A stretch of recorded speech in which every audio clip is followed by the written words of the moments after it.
नमस्कार, आप देख रहे हैं भारत न्यूज टीवी खबरों की पड़ताल। मैं हूं आपके साथ में जितेंद्र। आइए नजर डालते हैं कुछ खास खबरों पर। नमस्कार, आप देख रहे हैं भारत न्यूज टीवी खबर मध्य प्रदेश से। मध्य प्रदेश के ग्वालियर शहर में लगातार दूसरे दिन सर्व पत्रकार संघ द्वारा दिया हुआ धरना लगातार जारी है, जिसमें ग्वालियर सर्व पत्रकार संघ के द्वारा पत्रकारों की मांगों को लेकर धरना दिया जा रहा है। सर्व पत्रकार संघ अध्यक्ष नारायण बांदेल ने बताया है कि कोरोना के संकट काल में भी जीविका यापन हेतु पत्रकारों के लिए सरकार द्वारा कोई भी नियम और सुविधा नहीं प्रदान की जा रही है, जिससे कि पत्रकारों का काम करना मुश्किल हो गया है और पत्रकारों के ऊपर दर्ज हुआ है झूठे मुकदमों से पत्रकारों की छवि भी खराब हो रही है। कई मामले जो कि सामने आ चुके हैं, जिसे शासन गंभीरता से न लेते हुए लापरवाही बरत रहा है। लगातार दूसरे दिन भी हुए इस धरने प्रदर्शन को सर्व पत्रकार संघ द्वारा भूख हड़ताल और अनशन तक ले जाने की बात कही गई है। यदि प्रशासन और शासन इस ओर कोई ध्यान नहीं देता, तो उचित निराकरण नहीं निकालता, तो सर्व पत्रकार संघ की धरना प्रदर्शन के बाद शासन प्रशासन और मंत्री भी धरने पर पत्रकारों से उनकी समस्याएं सुनने के लिए नहीं पहुंचे। लेकिन सर्व पत्रकार संघ ने इस बार स्पष्ट रूप से शासन प्रशासन और सरकार को चेतावनी दी है कि इस बार किसी भी आश्वासन से काम नहीं चलेगा। पत्रकारों के हित के लिए कोई निर्णय सुनिश्चित करने पर ही विरोध प्रदर्शन खत्म किया जाएगा।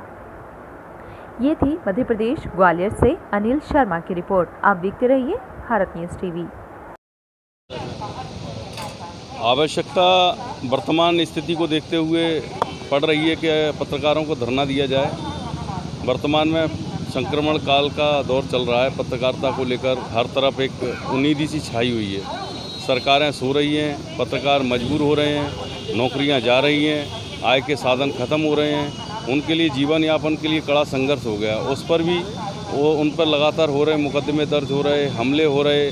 प्रदेश में ही नहीं, देश भर में ऐसी स्थिति बन चुकी है कि पत्रकार आप सामान्य जीवन जीने के लिए भी संघर्ष करना पड़ रहा है। पिछले कई तरह से पत्रकारों पर एफआईआर दर्ज हो रही है इंटर समाज में, उन पर किस तरह की कार्रवाई की है सरकार ने? उसी तरह की नहीं, हम पत्रकारों पर दर्ज हो रहे मामलों को लेकर पुलिस अधीक्षक, कलेक्टर, कमिश्नर सभी से मिले, सबको आवेदन दिए, सबको ज्ञापन दिए। सबका कहना था कि हम ख़त्म कर देंगे, मामले हटा देंगे, मामलों को ऐसा कर देंगे, लेकिन कोई भी किसी भी तरह की कार्रवाई अभी तक उनमें नहीं हुई है। मामले यथास्थिति में है, इसलिए हमें धरने पर भी बैठना पड़ा। और वर्तमान में कोरोना काल में पत्रकारों की खराब होती आर्थिक स्थिति को लेकर ना जनसंपर्क विभाग, ना सरकार या जनप्रतिनिधि कोई भी आगे नहीं आया। पत्रकारों की स्थिति बहुत दयनीय है।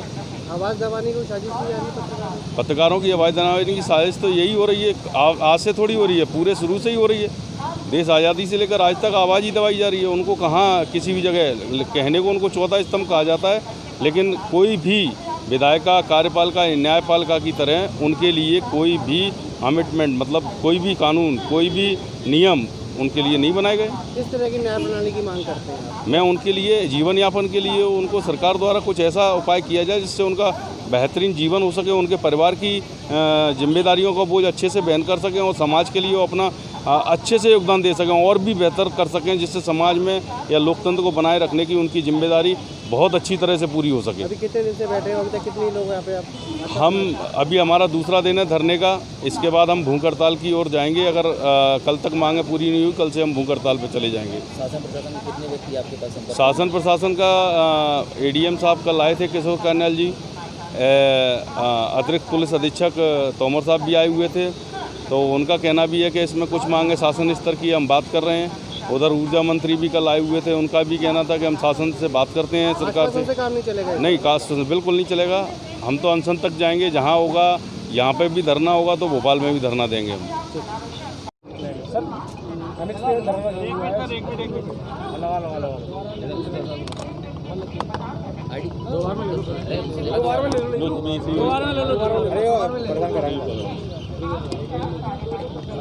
जैसा कि आप लोग देख रहे हैं, हमारे कुछ पत्रकार बंधु कल से यहाँ पे बैठे हुए थे।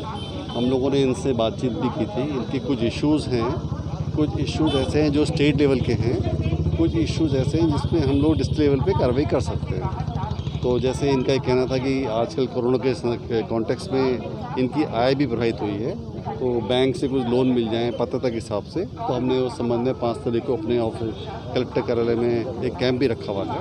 तो जो हमारे पत्रकार बंधु बैंक के माध्यम से लोन लेके कुछ काम करना चाहते हैं तो पात्रता के हिसाब से उसकी व्यवस्था की जा सकती है। दूसरा बिंदु उनके ये था कि कुछ पत्रकार बंधुओं के खिलाफ में एफआईआर वगैरह हुई है और उनका पक्ष नहीं सुना गया है। तो हमने इनसे रिक्वेस्ट की थी कि आप ऐसे हमको प्रकरणों की सूची दे दीजिए ताकि एसपी साहब के सामने हम उस पर पॉइंट को रख देंगे। एडिशनल एसपी भी कल हमारे साथ थे तो उनसे भी चर्चा हुई थी। ये लिस्टिंग दे दें तो उस पर हम लोग फिर देख लेंगे, यदि कोई गलत हुआ है तो उसके हिसाब से फिर उसको सुधारा जा सकता है। तो मेरा अभी इन सभी लोगों से निवेदन है, फेस्टिवल सीज़न है प्लस कोरोना का संक्रमित काल भी चल रहा है, हमें अपनी बात भी कहनी है। तो आपकी बात को प्रशासन अपने लेवल पर जो सॉल्व कर सकता है प्रयास कर रहा है और शासन लेवल पे जो पॉइंट भेजे जा सकते हैं वो भेज दिए गए हैं। इन लोगों के द्वारा भी माननीय मंत्रीगणों से चर्चा चल रही है। तो अभी धरना समाप्ति करने के लिए हमने इनसे निवेदन किया है। क्या कह रहे हैं? वही इशूज़ है इनके, जैसे कुछ इनका कहना है कि कुछ हाउसिंग यूनिट्स में कुछ मिल रहा है आश्वासन के कारण ही इस बार उनका कहना है कि इस बार जब तक निर्णय नहीं हुआ तब तक हम भूख हड़ताल तक जाएंगे, अनशन तक जाएंगे। कुछ इश्यूज आश्वासन पे आश्वासन ही मिल रहा है इनको, जो जितनी बार मांगे की गई है। कुछ इश्यूज ऐसे हैं जिसका निराकरण जैसे मैंने बताया लोकल लेवल पे हम लोग प्रयास कर सकते हैं, उसके लिए हम लोग प्रयास कर रहे हैं। कुछ पॉलिसी मैटर्स के डिसीजन हैं, इस पर टाइम लगता है। तो जो पॉलिसी मैटर शासन के लेवल के हैं उसके लिए हमने उनको भेज दिया है। क्योंकि इस समय कोरोना काल में प्रथम प्रायोरिटी कोरोना को लेकर है, तो मैंने आप लोगों से ये निवेदन किया है कि इस समय में फाइनेंशियली सभी लोगों को प्रॉब्लम होती है, कोई इशू नहीं है, उसको हम लोग समझते हैं। लेकिन यही समय है जिसमें हमें समस्याओं का समाधान भी करने के लिए प्रयास करना है। तो कोरोना के काल में हमें देखना चाहिए कि कौन से बिंदु को हमारे का उठाना चाहिए, कौन से बिंदु को हम थोड़े समय बाद उठा सकते हैं। बट फिर भी आपकी भावनाओं को ध्यान में रखते हुए आपके बिंदुओं को शासन में भेज दिया गया है। जैसा मैंने बताया कि लोकल इशूज़ को हम लोग रिजॉल्व कर रहे हैं। बाकी खबरों के लिए देखते रहिए भारत न्यूज़ टीवी, खबरों की पर्दा।